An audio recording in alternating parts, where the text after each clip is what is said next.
Class 10th के सभी विद्यार्थी ध्यान दें। आज की इस क्लास में विज्ञान का पेपर हम कंप्लीट करेंगे। तो इस वीडियो में जितने भी प्रश्न मैं आपको बताने वाली हूँ, ये सारे प्रश्न ऐसे हैं जो एग्जाम में आपको अच्छे अंक दिलवाने में काफी मदद करेंगे। तो पूरा वीडियो आप लास्ट तक जरूर देखें और सारे प्रश्नों को आप कंप्लीट जरूर करें। तो बिना किसी देरी के, बिना टाइम वेस्ट किए, चलिए हम हमारे प्रश्नों की ओर बढ़ते हैं। तो ये आपका पहला प्रश्न, सही विकल्प चुनिए। तो पहला है, निम्न में से कौन सी भौतिक परिवर्तन नहीं है, यानी कि निम्न जो आपको यहाँ पे विकल्प दिए गए हैं इनमें भौतिक परिवर्तन कौन नहीं है। तो इसका आंसर आएगा आपका LPG। दूसरा है, दही में पाया जाता है। तो दही में क्या पाया जाता है? लैक्टिक अम्ल। तीसरा है आपका, जल का pH मान होता है। तो जल का pH मान कितना होता है? 7। चौथा है आपका, मनुष्य में वृक्क एक तंत्र का भाग है, वहां है। तो इसका आंसर आएगा आपका उत्सर्जन।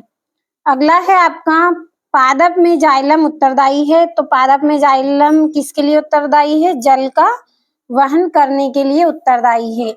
छठा है आपका, दो तंत्रिका कोशिका के मध्य खाली स्थान, तो इसको हम क्या कहेंगे? सिनेप्स कहेंगे। दूसरा प्रश्न है आपका, रिक्त स्थान। तो उससे पहले आप स्क्रीनशॉट ले और अच्छे से पूरे प्रश्नों को आप कंप्लीट कर लें। और ये आपका दूसरा प्रश्न है जिसका पहला रिक्त स्थान है, किसी रासायनिक अभिक्रिया का समीकरण के रूप में प्रतीकात्मक निरूपण डेडेस कहलाता है। तो इसका आंसर आपका क्या रहेगा? तो इसका आंसर आएगा आपका रासायनिक समीकरण। तो इसको हम यहाँ पे लिख लेते हैं।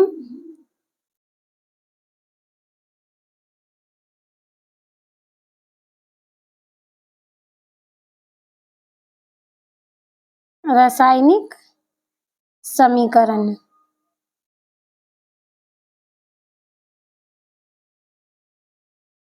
दूसरा है आपका, दूसरा प्रश्न है, अम्ल एवं क्षारक एक दूसरे को उदासीन करके लवण एवं डेडेस का निर्माण करते हैं। तो किसका करेंगे? किसका निर्माण करेंगे? ये जल का। तीसरा है, धात्विक ऑक्साइड प्राय होते हैं। तो कैसे होते हैं? ये क्षारकीय होते हैं। तो यहाँ पे इसके आंसर को भर लेंगे। अगला है आपका, वे सभी प्रक्रम जो सम्मिलित रूप से अनुरक्षण का कार्य करते हैं डेडेस कहलाते हैं। तो क्या कहलाते हैं? जैव प्रक्रम। तो यहाँ पे भर लेंगे इसको, जैव प्रक्रम। अगला है आपका, हमारे शरीर में नियंत्रण एवं समन्वय का कार्य डेडेस तथा डेडेस द्वारा होता है। तो एक तंत्रिका द्वारा होता है और एक हार्मोन्स के द्वारा होता है। तो यहाँ पे तंत्रिका भर लेंगे और यहाँ पे आपका आएगा हार्मोन।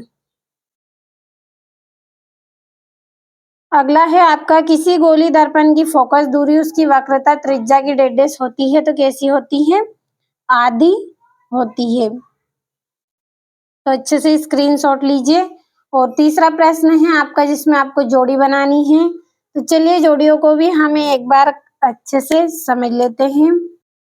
पहली जोड़ी है आपकी, ऑक्जेलिक अम्ल किसमें पाया जाता है? ये टमाटर में पाया जाता है। तो ये हमारी यहाँ पे पहली जोड़ी हो गई। दूसरी है आपकी प्लास्टर ऑफ पेरिस।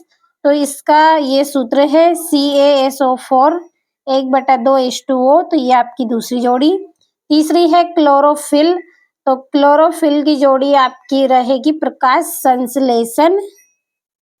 चौथी जोड़ी है न्यूरॉन। तो न्यूरॉन की जोड़ी रहेगी आपकी तंत्रिका तंत्र की इकाई होती है।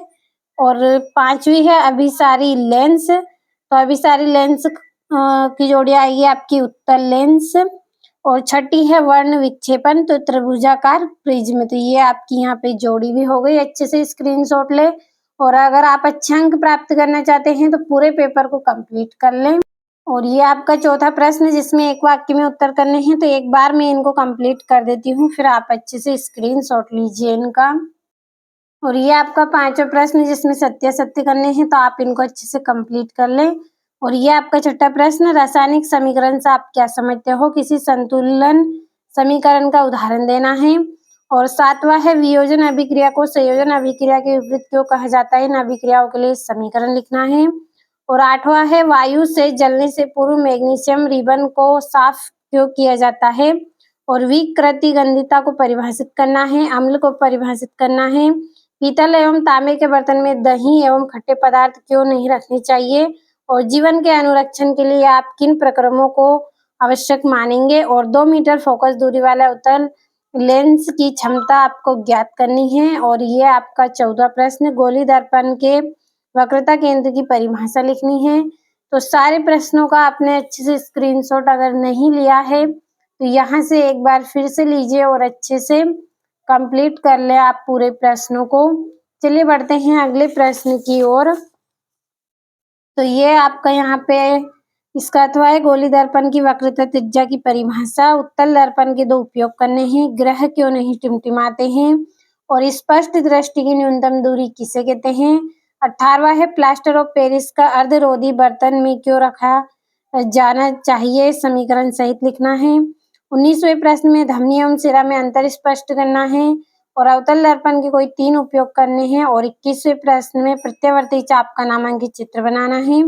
और 22वां प्रश्न है, ऊष्माक्षेपी तथा ऊष्माशोषी अभिक्रिया को उदाहरण सहित समझाना है। तो स्क्रीनशॉट ले। और ये आपका 23वां प्रश्न, मानव के श्वसन तंत्र का नामांकित चित्र बनाना है आपको। और यहाँ से एक बार फिर से अगर नहीं लिया है स्क्रीनशॉट तो आप पूरे प्रश्नों का स्क्रीनशॉट लें और अच्छे से आपको पूरे प्रश्नों को कंप्लीट कर लेना है।